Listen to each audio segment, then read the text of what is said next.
हाँ जी, चाइना से निकलने का दिन आ गया। बैग पैक हो गए हैं, लेनी है बुलेट ट्रेन और जाना सीधा हांगकांग की तरफ, जो कि टैक्सी के मुकाबले बहुत ज़्यादा सस्ती पड़ती है, मगर बड़े इंपॉर्टेंट काम कुछ निपटाने हैं पहले, और आपको थोड़ा सा हांगकांग दिखाते हुए निकलना है हिंदुस्तान की तरफ।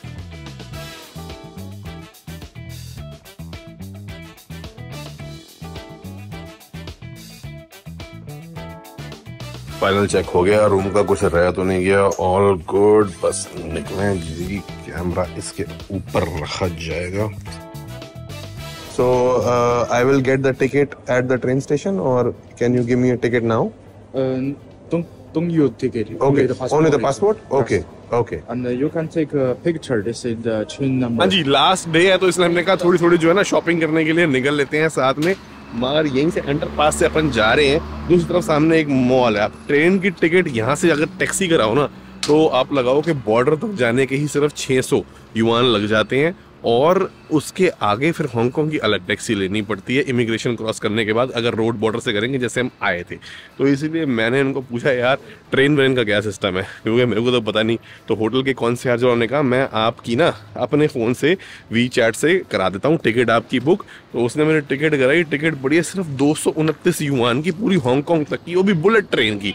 तो टैक्सी के मुकाबले सस्ती है। वैसे ट्रेन के डिस्टेंस के हिसाब से देखा जाए तो थोड़ी सी महंगी है, बट इट्स स्टिल गुड क्योंकि बुलेट ट्रेन है। तो यहाँ से ट्रेन मेरे को लेके जाएगी ग्वांगझाऊ से, फिर चेंज करके मेरे को लगता है वहीं पे इमिग्रेशन हो जाएगी, क्योंकि वो सीधी डायरेक्ट ट्रेन जो है फिर वहाँ से हांगकांग जाती है। और इस ट्रेन के लिए मेरा पासपोर्ट वगैरह सब कुछ उस बंदे ने लेके अपनी ऐप से भरा किया, मेरे से कैश ले लिया, अपने वीचैट से पे कर दी। अब बस मेरे को यहाँ से ट्रेन स्टेशन तक की टैक्सी लेनी है और उसके बाद आगे, उसमें आधे पौने घंटे का टाइम है, तो अपन थोड़ा बहुत माल खरीद लेंगे अभी।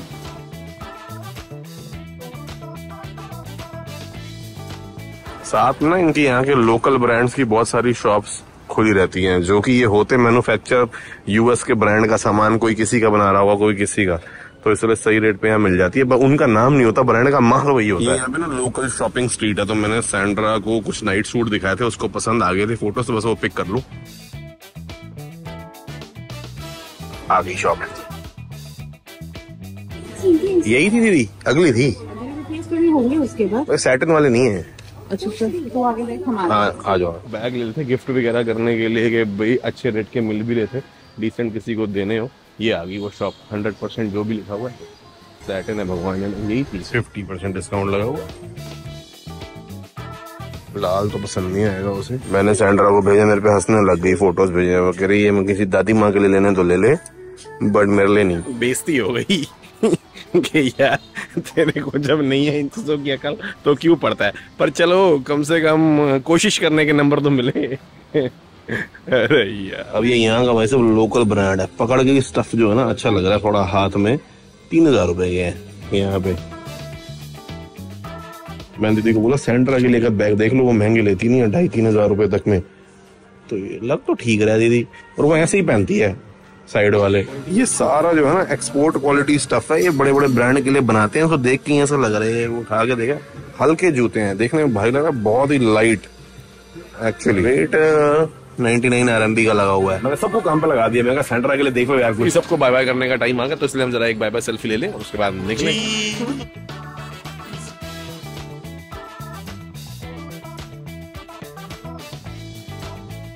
भाई साहब एक चीज जो मैंने नोटिस करी ना, यहाँ पे लोग कहते हैं खाने की स्मेल, खाने की थाईलैंड में जितनी आती है ना उसके मुकाबले ज्यादा नहीं आती है। पता नहीं कैसे ये कंट्रोल रखते हैं स्मेल के ऊपर, मगर बेरेबल थोड़ा सा फ्रेग्रेंस ही आता है। मसाले फर्क होंगे, भगवान जाने क्या सीन है। Hello, can you call taxi to the Foshan station and my luggage please. चलो जी, बैग तो ये पड़े अपने। गाड़ी आ गई, फोशान ले जाएगी, मीटर से पैसे देने तो टेंशन नहीं।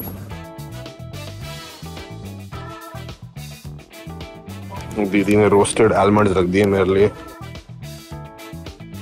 तो जी सीन कुछ ऐसा है कि यहाँ से ट्रेन लेनी है, उनका नंबर उन्होंने मेरे को बता दिया था, ट्रेन का नंबर कौन सा। मैंने कहा कोई रसीद वसीद दे दो, कोई रसीद कुछ नहीं कहते, पासपोर्ट दिखा के आपको आपका काम चल जाएगा। आप पता नहीं कहाँ दिखाना है, कोई प्रिंटेड टिकट लेनी है कि नहीं। मैं तो सीधा घुस जाऊँगा ट्रेन के अंदर, नंबर अपने को पता है, प्लेटफॉर्म चेक करना पड़ेगा वहाँ जाके, फिर वो जाएगी ग्वांगझाऊ। वहाँ पर सिर्फ 23 मिनट का टाइम है, उसके अंदर वो ट्रेन चेंज करके दूसरी ट्रेन पकड़नी है। अब इमिग्रेशन कहाँ होगी, उससे पहले होगी बाद में होगी ये नहीं पता।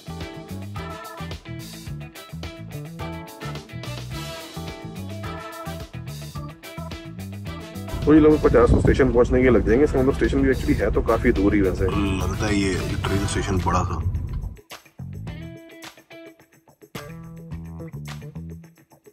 भाई के पास 50 का नहीं है। Thank you. यहाँ तो इंग्लिश ठीक ठाक लिखी हुई है। चलो फिर सीधा अपना एंट्रेंस की तरफ। टिकट तो बंदा वैसे मशीन से भी ले सकता है, मगर फिर लैंग्वेज बैरियर, कार्ड वगैरह कुछ दिक्कत आए ना तो इसने पहले वहीं से करा के आ गया। ओके, स्टेशन तो काफी बड़ा है। अब अपनी ट्रेन है 2929। अभी तो यहाँ पे दिख नहीं रही। ओके, मगर time departs, very good, English ठीक लिखी हुई है। अपनी 1:15 की है, तो मेरे ख्याल से इसको रोटेट होने की वेट करनी पड़ेगी। चल भाई शाबाश। मैंने ध्यान से देखा टिकट के ऊपर ही लिखा हुआ है 7B, तो वो चेक इन एरिया फिर 7B ही होगा, तो उसलिए वेट करने की जरूरत नहीं, सीधा 7B पे चलते हैं। ओके, ये रहा 7B। एक बार अपनी ट्रेन का नाम देखें थोड़ी तसल्ली हो जाएगी। 12:40 वाली आ गई, अपनी तो दिख नहीं रही यार। वो भाई ने सही कहा था, ये पीछे गेट पे मैडम खड़ी है, उन्होंने कहा कि भैया अपने पासपोर्ट स्कैन कर लेना, मगर आओ 15 मिनट बाद ट्रेन की एंट्री तब खुलेगी चेक इन, और टिकट दिखाने की ऐसी कोई जरूरत नहीं है पासपोर्ट से। मगर एक चीज़ मैंने नोटिस करी, यहाँ पे US, कनाडा, यूरोप की तरह टिपिंग कल्चर बिल्कुल भी नहीं है। बॉक्स भी नहीं रखा होता जो है सिक्के डालने के लिए टिपिंग वगैरह। अभी ऊपर तो आ गया हूँ, मगर मेरे को समझ नहीं आ रही कौन सी बोगी में कौन सी टिकट है अपनी। मेरे ख्याल से यहाँ लिखा हुआ है ना, ये 7B तो प्लेटफॉर्म था, ये 3 नंबर बोगी है शायद, और 19 नंबर मेरे ख्याल से वो है, बट सीट बट कुछ पता नहीं। 19 में भी ABCD है, क्योंकि उसने मुझे पूछा था कि आपको कौन सी सीट चाहिए, कॉर्नर वाली, विंडो वाली। मैंने कहा विंडो वाली दे दे भाई, थोड़े बहुत शॉर्ट ही आ जाएंगे। तो सीट तो सेट है, अगर पता कैसे लगा कौन सी ये नहीं पता। वो लेडी से पूछा तो उसने कहा 3 नंबर बोगी है, वो कह रही यहीं खड़े हो जाओ, इधर ही आएगी। अब कैसे आएगी ये नहीं पता, यहाँ लिखा तो हुआ है कुछ, बट भगवान। पहली फीलिंग आती है कि मेट्रो टाइप, मगर निकलने को आप लगा लो ओए होए क्या बात है, पता नहीं क्या क्या सायरन बज रहे हैं, मगर निकलने को तो फिर बुलेट ट्रेन ही है, क्योंकि आगे से इसकी मुंडी देखो ना तो पता लग जाता है कि भाई तेज हाई स्पीड वाली है। आ गई अपनी, वो आ गई भाई साहब, कितनी लंबी नाक है इसकी। बोगी नंबर 3, ये तो 2, अबे 3 तो आगे गई, ये क्या चक्कर है। लिखा तो है यहाँ सेकंड क्लास कोच, अपना बिजनेस क्लास तो नहीं कराया हुआ उसने, ये तो मेरे को पक्का पता है, क्योंकि 3-3 वाली चेयर थी, वो भी इसमें भी वही दिख रही है। अंदर DC से पूछता हूँ, वॉशरूम तो है मगर बड़ी लगेज रखने की तो जगह नहीं दिख रही। ऊपर छोटे बैग तो आएंगे, अच्छा बड़ी यहाँ ठो सकते हैं, ये तो पहली गई जगह।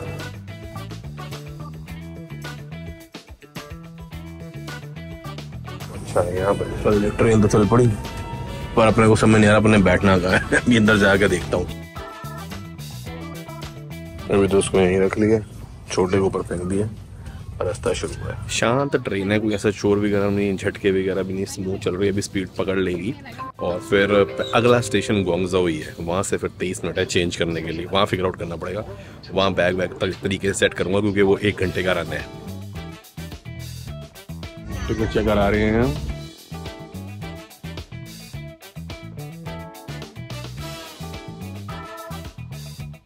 अपने ट्रेन के बारे में बता रहे हैं, कैसे बड़े बड़े इन्होंने ब्रिज बना के, इंफ्रास्ट्रक्चर बना के, हाई स्पीड जो है ट्रेनें लंबे लंबे रास्तों से कनेक्ट करती हैं। सीटों में लेग रूम अच्छा है, ये है कि आप देख लो सामने, मतलब मेरा बड़ा टाचा भी पूरा खुल के पूरी चौड़ाई में आ गया, और ट्रे तो लगी हुई है यहाँ पे, सेकंड क्लास है, गुड है उसके हिसाब से। तो शोर आप सुन ही सकते हो कितना कम है, मिनिमल टाइप। नीचे प्लग भी लगा हुआ, भाई का फोन चार्ज हो रहा है। भाई वाला स्टाफ भी आ गया भाई। 130 की स्पीड है, मगर लग ऐसे 50-60 पे चल रही है, क्योंकि फील नहीं होता ना कुछ भी, लगा तैर रही है बस।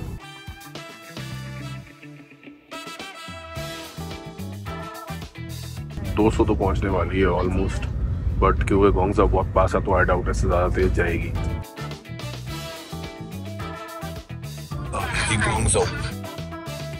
ओके जी, पहुंच तो गए। अब यहाँ 1334, ये तो अगली यहाँ पे ट्रेन कौन सी आ रही है वही लिखी होगी। ये भाई से पूछता हूँ जाना कहाँ है। अब फोन ही दिखाना पड़ेगा, इसलिए रिकॉर्ड नहीं कर सकता। भाई 11 पर लेफ्ट लेके ऊपर जाओ, वहाँ देखो कहाँ लिखा है स्क्रीन पे। यहाँ पे इनकी ऐप से जो है टिकट खरीदते हो ना, तो उसमें आपकी आईडी और आपकी इन्फॉर्मेशन, आपका नाम सारी डिटेल तो सेव होती है। तो जहाँ पे भी जाओ आपका ड्राइवर लाइसेंस जो भी है, चाइना का आईडी होता है, जैसे हमारे यहाँ आधार होता है, वो स्कैन होता है। यहाँ के बाशिंदे ना हो, मैं इतना तो पासपोर्ट हर जगह स्कैन होता है, हर जगह फोटो खींचती है। इनको हर टाइम पे पता लगता था कि कौन सा बंदा इस टाइम कहाँ पे है, कोई भी ट्रैवल कर रहा हो तो, क्योंकि सारी जिसे कहते हैं ना सिक्योरिटी फीचर्स इनके बहुत स्ट्रॉन्ग है। 1353 6525 अपनी है, A13B13, इसमें जाना है अपने को। 6525 ये आ गई, ठीक है। और हम हैं एरिया A में ही, यहाँ से बाहर निकले हैं, वो सामने कहीं होगा A13, वहीं चलो। हर प्लेटफॉर्म पे ना फिर ऐसे चेकिंग भी होती है, यहीं बंदा स्कैन करता है और ये जो मशीनें लगी हुई है ना आगे, इनके आगे लाइटें चल रही हैं, यहाँ फोटो वोटो खिंच जाती है सबकी। यहाँ पे बस चाइनीज लिखी हुई है, बट इतना पता है कि 6:65-25 अपनी है और 13:53 पे अपनी ही जानी है, तो ट्रेन तो ये वही है। बस अपना प्लेटफॉर्म पे पहुंचते हैं, लिफ्ट की वेट हो रही है। बड़ी दूर लग गई यार। अब मैं फिर सबसे एंड में पहुंचूंगा और ये सूटकेस की जगह खत्म हो जाएगी। भाई जी इसकी नाक का अंदाजा लगाना हो ना तो नाक शुरू यहाँ से होती है, ड्राइवर यहाँ इसके पीछे दिख रहा है कहीं इस जगह पे, यहाँ से ये ड्राइवर की कुर्सी अंदर अगर आपको दिखाई दे रही हो तो। ओए बिजनेस क्लास तो देखो भाई साहब, क्या बात है। ये लगता है प्रीमियम इकोनॉमी है, ये बिजनेस होगी वो फर्स्ट होगी। अभी तो 5 नंबर आई, अपनी बोगी 7 नंबर है, वो वहां से चल रहा हूँ और जो अभी ट्रेन का छूटने वाला टाइम है। ओके ये है अपना 7 नंबर। इस बार तो आगे जगह मिल गई मेरे को लगेज सेट करने की, कुर्सी भी अपनी से बहुत आगे, थोड़ा सा पीछे करूँगा, अपनी भी जगह बने। थोड़ी उससे ज्यादा हाईटेक है, इमिग्रेशन वगैरह तो कुछ अभी मेरी तो हो ही नहीं, हांगकांग जाके हो तो बेसिकली अगर आप थोड़ा सा ध्यान से देखो तो आपको दिख जाता है कि बोगी नंबर और सीट नंबर क्या है, क्योंकि नंबर तो इंग्लिश में लिखा होता है 7, मगर उसके आगे बोगी जो है वो लिखा होगा चाइनीज में, या फिर सीट लिखा होगा चाइनीज में, तो आपको पता हो देखना का है तो आपको प्लेटफॉर्म भी पता लग जाता है, वो ग्रीन कलर से लिखा होता है। एक बारी मेरे को सारा खेल समझ आ गया। बैग मेरा वो पड़ा ऊपर आके 53 का डिपार्चर था, 1:52 पे निकल गई है।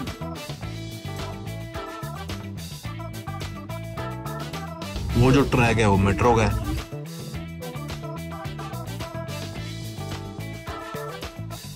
बाकी सीट की चौड़ाई नहीं है उतनी, यहाँ तो ऐसे अंदर करके जैसे फ्लाइट की होती है ना, यूं बैठे जरा सा यहाँ किया तो भाई को लग जाएगा।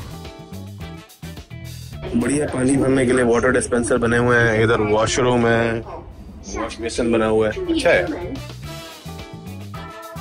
ये लगी हुई है इमरजेंसी ब्रेक। ये जो ट्रेन के बीच में ना फुल अपना किचन वगैरह सारी बना रखी है उन्होंने, बड़ी बढ़िया। शेंजन आ गए, यहाँ की इलेक्ट्रॉनिक मार्केट मेरे को जाना था, मगर क्योंकि दीदी मेरे साथ वापस नहीं जा पा रही है, उनको ट्रिप एक्सटेंड करानी पड़ी, तो लगेज मेरे पास है, वरना मैं उनके साथ भेज देता। और लगेज लेके कहाँ शेंजन घूमूंगा, इसलिए सीधा हांगकांग जाना पड़ा। ऑलमोस्ट पूरी ट्रेन खाली होगी क्योंकि वही बच्चे ना जो मेनलैंड चाइना छोड़ के हांगकांग जा। वो रखा हुआ हथौड़ा, इमरजेंसी के केस में ये लाल पॉइंट पे मारो, तोड़ो और निकलो।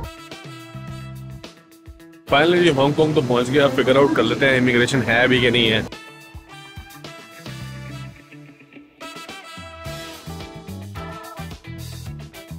एक मिनट में आते हुए कंफ्यूज ही हो गया, क्योंकि इमिग्रेशन जो है ना वो बिल्कुल एयरपोर्ट की तरह, मतलब जब आप चाइना मेनलैंड क्रॉस कर रहे होते हो तो पहले मेनलैंड की एग्जिट स्टैंप लगती है कि भाई आपने चाइना एग्जिट कर लिया, और 2 मिनट चलने के बाद फिर आपकी जो हांगकांग एरिया है उसके अंदर एंट्री की स्टैंप लगती है। वैसे ही जब हम फ्लाइट से आए थे तब हुआ था, एक फॉर्म भरना पड़ता है और उस फॉर्म पे ना 3 लेयर होती हैं, तो अराइवल फॉर्म होता है वो आप भरते हो, उसके नीचे ही ना कार्बन कॉपी डिपार्चर फॉर्म की बन जाती है, तो वो अराइवल वाला हिस्सा इमिग्रेशन पे जब आप जाओ तो आपका पासपोर्ट चेक होता है और वो एक लेयर फाड़ देते हैं और डिपार्चर वाली लेयर आपके पासपोर्ट के अंदर ड्रॉप कर देते हैं आपकी वीज़ा की डेट के साथ। तो वो डिपार्चर वाली ना डिपार्चर के टाइम चाहिए होती है, तो उसको संभाल के रखना होता है। और 6 महीने वाला जो मैंने आपको बताया था कि जब बंदा हांगकांग आता तो प्री अराइवल फॉर्म भरना होता है, आजकल एक वीज़ा की तरह ही है वो, मगर एक फॉर्म सबमिट करो तो साइन अप करो तो वो काम हो जाता है, तो वो वाला फॉर्म भी साथ में संभाल के रखना होता है। तो एक कागजी कार्रवाई थोड़ी सी होगी, मगर कंफ्यूज इसलिए हो गया क्योंकि बाहर आया तो मुझे लगा ओहो अब लगेज लेने जाना है, अभी इमिग्रेशन हुई है पर लगेज तो अपने साथ में है क्योंकि मैं तो ट्रेन स्टेशन से हूँ। एनीवेज अभी यहाँ से बाहर निकल के ना ये बोर्ड दिख रहा है शिमसा सुई, ये मेन शॉपिंग एरिया है हांगकांग का। अब यहाँ से टैक्सी मिल सकती है, मगर यहाँ उबर भी चालू है। अपने को जाना है exit A B2 floor, B1 यहाँ है तो आई गेस B2 उधर ही होना चाहिए। ये आगे टैक्सी, रेगुलर टैक्सी स्टैंड पे ही, और उबर के थ्रू कराओ तो 85 की पड़ रही है जहाँ मैंने जाना है। वैसे हम प्रीटी सेंट्रल हांगकांग है, मगर मैंने होटल थोड़ा सा साइड पे कराया है, और उबर रेगुलर कार वाली कराओ तो 105 की पड़ रही है। जी फाइनली टैक्सी हो गई, वही पुरानी वाली आई है। How many kilometre this taxi? 5 lakh देना आ जा रहे भाई। कल मैं जैकी चैन की मूवी देखा था, police story, the same car was in Jackie chain movie. 5 lakh चल चुके हैं, एक बार इंजन हो चुका है, वेरी ओल्ड मूवी है। That time also same car, सबसे इतनी पुरानी चल रही है भाई साहब। स्टेशन तो मेरे को सेंटर में ले आया था, मगर अपन सेंटर में नहीं जाएंगे, जो चिमसा सुई मेन एरिया है, अपन थोड़ा साइड पे होटल लिया है, बेस्ट वेस्टर्न।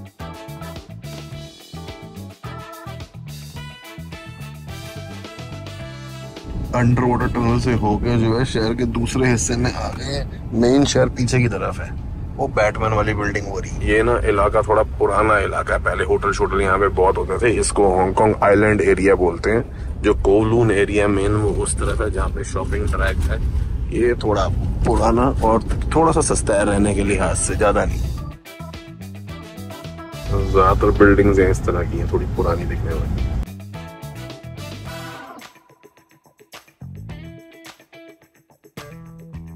हाँ जी, स्वागत हो गया जी। कल सुबह सुबह की ना मेरी फ्लाइट है 8 बजे की, तो मैंने सोचा भाई एक दिन पहले आ जाऊं ताकि रश ना हो, क्योंकि रात को ये जो मेन लाइन चाइना और हांगकांग के बॉर्डर वगैरह ना वो कई बार बंद हो जाते हैं, तो मैं फंसना नहीं चाहता था। प्लस मैंने सोचा थोड़ा टाइम जो है हांगकांग आ जाएंगे, थोड़ा बहुत देख लेंगे, कुछ आप लोगों को भी दिखा देंगे। होटल अपना ये है आज के लिए बेस्ट वेस्टर्न प्लस। थोड़े पुराने टाइप का होटल है, फ्लोर 30 है, मगर भैया रेगुलर कस्टमर ना हो ना तो ऐसे ही होता है। 5वां फ्लोर दिया है और वो भी 2 ट्विन वाला दे दिया है। तो चलो अब जो भी है, मैं कहा यार एक क्वीन बेड ही सिंगल दे देते, पर हर बार जब भी कोई आपको स्पेशल फेवर ना देना हो ना किसी ने, तो कहते sorry hotel fully book. Generally भी हो सकता है, बट आप क्या कर सकते हैं। अरे यार बस लिफ्ट के साथ ना पहला ना हो 508 हो गया काम। यहाँ शोर मचता है, इसमें लोग आते जाते हैं ना। स्मोकिंग रूम ना हो। साइज तो ठीक है मगर देख रहे हो खटिया है ये, और हाँ, और बिल्कुल ही पुराने स्टाइल का होटल होता है ना, फर्नीचर डेटेड वो सब, मगर कुर्सी से ही आपको अंदाजा हो जाएगा। मगर चलो कहने को वर्क स्टेशन तो है, कुछ तो मिला है यार भैया। अब यहाँ पे ना जो है 4-5 हज़ार में इससे ज़्यादा हांगकांग में बढ़िया और कुछ मिलता नहीं। अब ये एक होता तो बढ़िया रहता, पर एडजस्ट कर लेंगे, एक अब क्या ज़्यादा कंप्लेन करना।